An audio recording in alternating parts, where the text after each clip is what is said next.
Hi everybody, my name is Erin Broadbent. This is my case study for EDL 854 Educational Finance, Missing Booster Club Funds. To recap the case study, it takes place at George Washington Middle School. The principal is Mr. Daniel Stevens. He's been the principal for 4 years. He's very well liked by parents and by students. He does not have an assistant principal to help him. And there are about 450 students in the building. There is a declining population and declining socioeconomic status at George Washington Middle School. There really isn't a lot of jobs for the parents, and so they are moving away. The ones that are staying, however, they don't really have good job opportunities, and so they aren't making enough money. There is very strong community and parent involvement, even in spite of the decline. PTA is a very strong source for the school. Parents work at the games, and they also volunteer in the building. Mrs. Alice Bowman is a parent at the middle school. She has 3 children. Her youngest, Lucy, goes to school there. She volunteers at games and in the building. And Mrs. Bowman wants the PTA to fund her daughter Lucy's cheerleading trip. 4 days after Mrs. Bowman went and spoke with the principal and after he denied her request, there was a basketball game.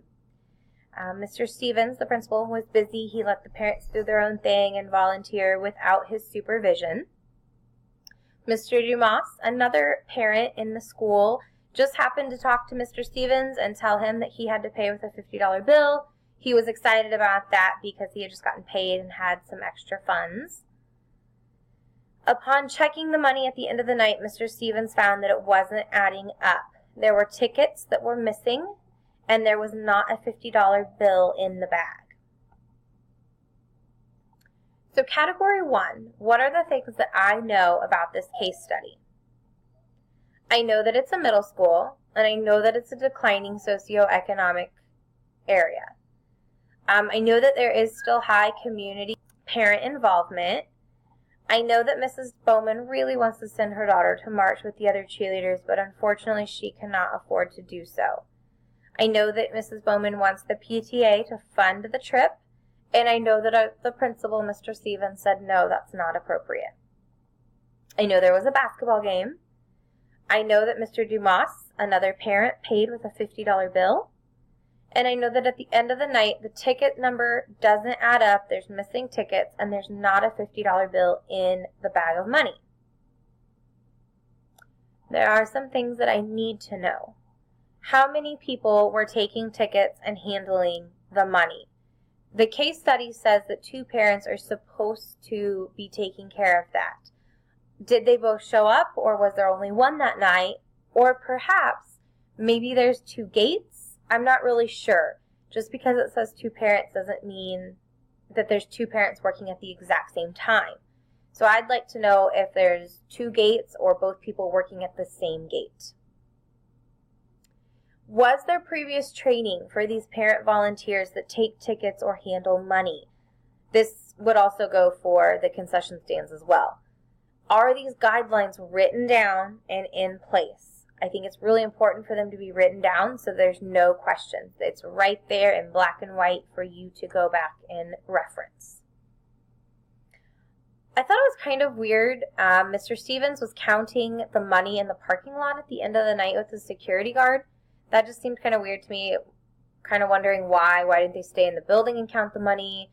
Why did they walk all the way outside and count money? I'd like to know what other bills were in the bag. Maybe the $50 bill was used to provide change to another family. Did someone pay with a $100 bill? Or was the $50 bill perhaps in the money for the concession stands? Maybe they went and traded it in to get a bunch of 5s to be able to provide other parents with change. So just kind of what other bills were around. I would like to know what happened to the torn tickets. I understand that they were torn, but Where'd they go? Did they get trashed? Did they get put somewhere? Did they get pocketed? Did a kid play with them? What happened to them? And then I also would like to know, was there any security in place? Any cameras? Any forms that they had to sign at the end of the night when they were counting money? And were there any other witnesses, which goes back to also how many people were at the gate, who all was around, who all saw the money and saw everything happening. So category 1, what exactly is our problem? There's a missing $50 bill, not just $50, but actual $50 bill. There are missing tickets. There's been a breakdown somewhere, whether it's lack of training for the parent volunteers, lack of supervision, somewhere, somehow, there's been a breakdown. And it's also a problem that there's not enough help. There was not enough help possibly taking tickets. Perhaps 2 people isn't even enough. I'm not sure how many people showed up at the game, but perhaps that was still overwhelming. There is not enough help with security. Mr. Stevens was too busy, and he was not able to fully understand and watch all areas of the night because he was busy helping in another area. Category 2, proposed plan of action. Step 1, we need to figure out what happened to that $50 bill. I think the first thing we do is we meet with the gatekeepers to discuss the money. Find out what happened. It may be simple that they say, oh yeah, we used it, you'll find it in the money for the concession stands. But first and foremost, you need to talk to them. Then it's possible we might need to involve some other resources. The superintendent or law enforcement may need to get involved as well. Step 2, figuring out what happened with the torn tickets. Again, we need to meet with the gatekeepers. Ask them, what happened to the tickets? Where are they? Step 3, we need to review our money and ticket taking policy with the principal, with the superintendent, with the Board of Education, and then of course with the parent volunteers. Is there training that is happening with the parents? If not, it needs to get implemented. Is there documentation? If not, it needs to get created and used. Are there multiple witnesses? There should never be one person handling and counting money. I think you also need to go over how money should be counted at the end of the night. It shouldn't be counted in a dark parking lot. And there should be, again, multiple witnesses. You also need to have a strategy in place for what to do with damaged tickets. I understand tickets sometimes may rip and break, but then what do you do with those and how do you account for them? Category 2, proposed plan of action. Step 4, increase security and help. Mr. Stevens was overwhelmed at the game with all of his responsibilities. What kind of supports could be given to him? How could that be divided up? I think as building principal, Mr. Stevens needs to know what's going on in all areas.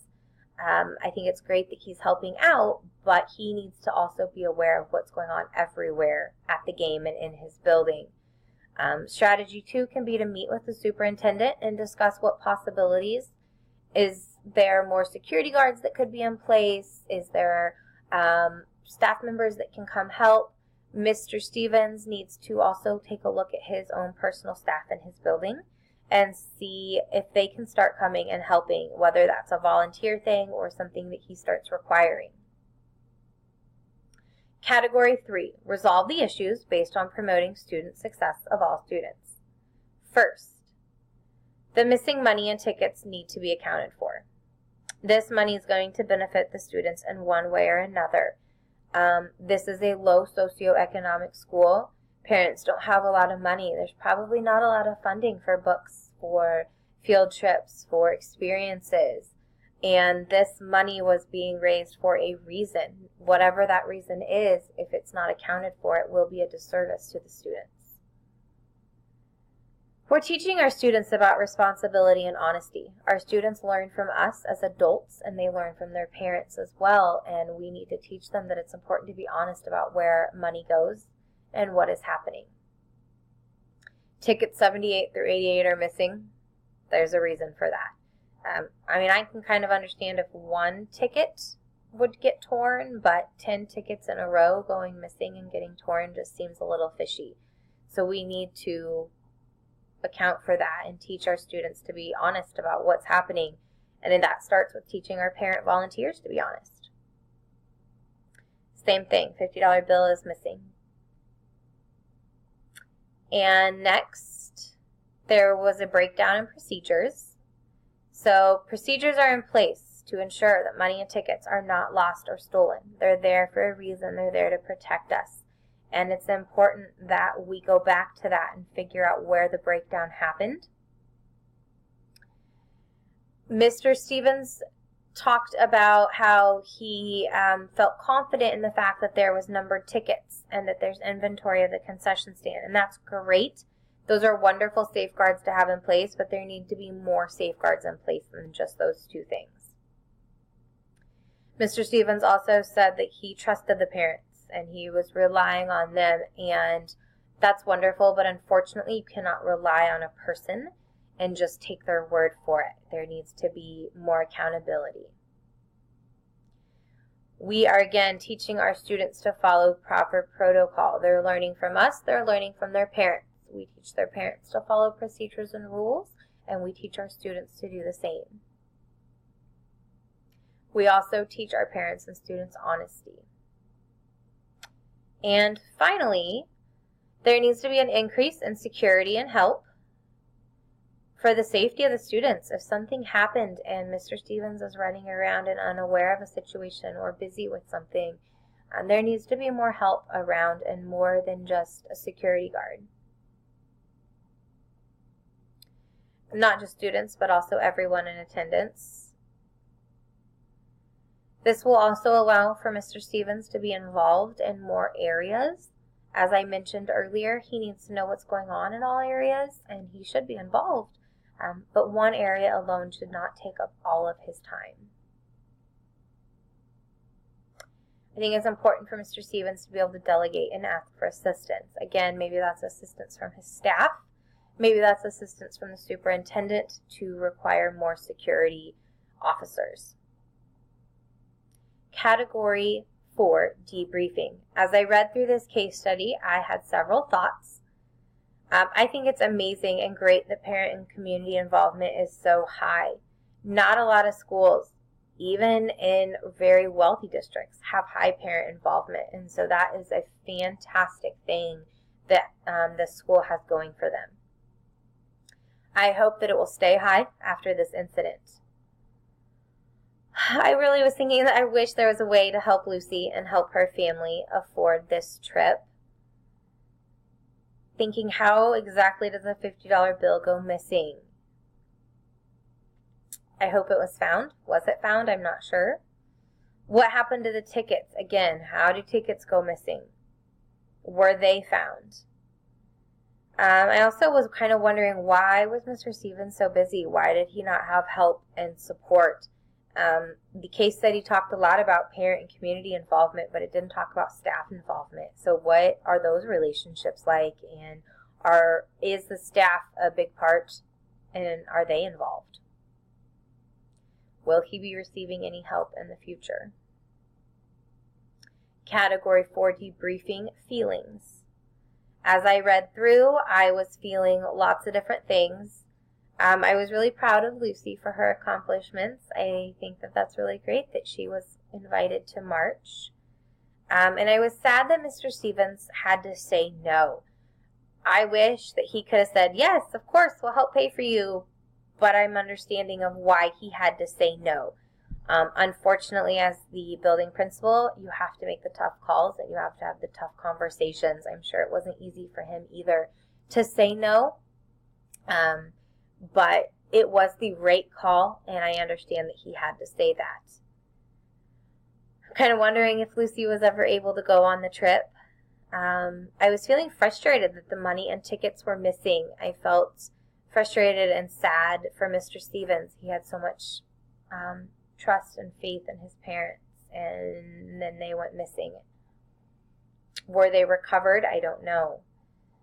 Again, sad that he had to deal with this problem. He clearly trusted his parents, and maybe it wasn't even the parents' fault.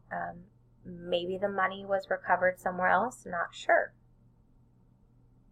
I hope that that trust is not broken in the future. Category